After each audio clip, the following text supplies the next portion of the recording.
আসসালামু আলাইকুম। আ আমার পুরো নাম হচ্ছে মোহাম্মদ ইব্রাহিম বিন ইসলাম রিমন।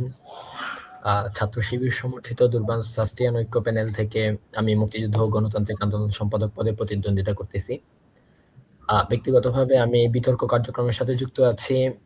আ মুক্তিযুদ্ধের চেতনায় উজ্জীবিত শাহজালাল বিজ্ঞান ও প্রযুক্তি বিশ্ববিদ্যালয়ের একটি বিতর্ক সংগঠনের সাধারণ সম্পাদক হিসেবে দায়িত্বরত আছি।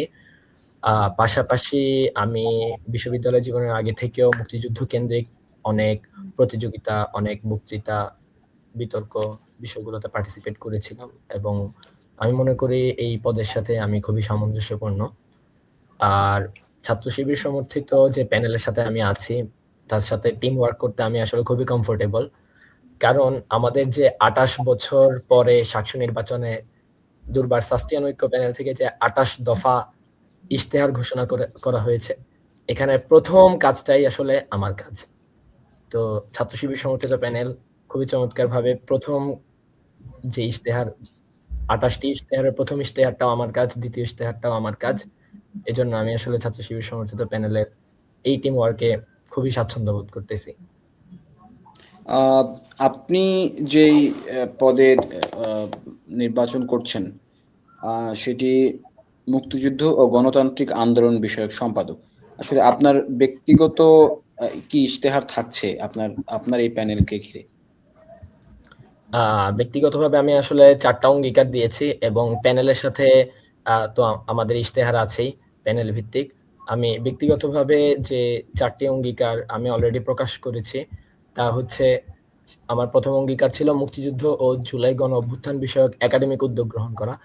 আমরা জানি আসলে মানে আমাদের বিশ্ববিদ্যালয় বা সোশ্যাল মিডিয়ায় আসলে মুক্তিযুদ্ধ কেন্দ্রিক যে স্ক্যাটার্ড মন্তব্যগুলো হয়ে থাকে, সেগুলো হচ্ছে গিয়ে মেক্সিমামে আসলে একাডেমিক কোনো ব্যাকগ্রাউন্ড নেই। আমি আমাদের বিশ্ববিদ্যালয়ে যেসব ডিপার্টমেন্টগুলোতে মুক্তিযুদ্ধ নিয়ে গবেষণা হতে পারে, সেসব ডিপার্টমেন্টগুলোতে খোঁজ নিয়েছি। আ মুক্তিযুদ্ধ নিয়ে আসলে গবেষণার লেভেল আসলে খুবই কম। তো একাডেমিক ব্যাকআপ বৃদ্ধি করার জন্য আমি আসলে চাই যে মুক্তিযুদ্ধ নিয়ে একাডেমিক ওয়ার্ক হোক, গবেষণা বাড়ুক, থিসিস রিসার্চ বাড়ুক। তাহলে হচ্ছে গিয়ে স্ক্যাটার্ড মন্তব্যগুলোর আসলে কোনো ব্যাকআপ থাকবে না, কোনো ব্যাকগ্রাউন্ড থাকবে না এবং এই স্ক্যাটার্ড মন্তব্যগুলো আসলে অনেকাংশে কমে আসবে। তো এটা হচ্ছে গিয়ে আমার ১ম ইশতেহার। আ জুলাইয়ে আ মানে মুক্তিযুদ্ধ ও জুলাই গণ অভ্যুত্থান বিষয়ক একাডেমিক উদ্যোগ গ্রহণ করা, লাইব্রেরিতে মুক্তিযুদ্ধ কর্নার সমৃদ্ধ করা এবং জুলাই কর্নারকে নিয়ে আমি কাজ করব। ২য় অঙ্গীকার ছিল আমার আ জুলাই গণ অভ্যুত্থানের আকাঙ্ক্ষার প্রতিফলন।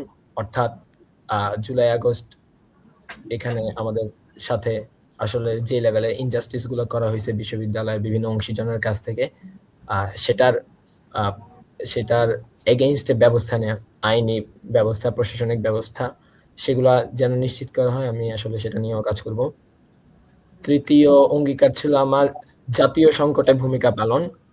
আ ধরেন আমাদের যে শাহজালাল বিজ্ঞান ও প্রযুক্তি বিশ্ববিদ্যালয় প্রতিষ্ঠিত হওয়ার পর থেকেই জাতীয় বিভিন্ন সংকটে এবং বিভিন্ন জাতীয় আন্দোলনে আমাদের বিশ্ববিদ্যালয়ের শিক্ষার্থীদের অংশগ্রহণ এবং ভয়েস রেইজটা ছিল খুবই সিগনিফিক্যান্ট।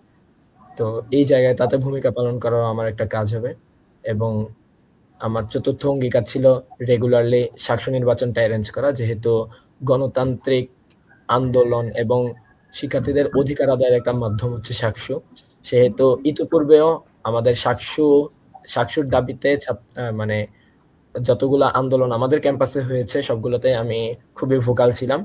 এখনো আছি। আজকেও আমাদের বিশ্ববিদ্যালয়ের আ যে ছাত্র সংসদ নির্বাচন সেটা বানচাল করার চেষ্টা হয়েছে ঢাকা থেকে। আমরা সেখানেও সোচ্চার ছিলাম। সেখানেও আমি কথা বলেছি, আন্দোলনে লিড দিয়েছি। তো একাডেমিক ক্যালেন্ডারে অন্তর্ভুক্ত করে সাকসু নির্বাচনকে রেগুলার করানো এটা আমার একটা বিশেষ অঙ্গীকার। আমি প্রাথমিকভাবে ৪ টা অঙ্গীকার দিয়েছি এবং আমার আরো কিছু খসড়া অঙ্গীকার আছে।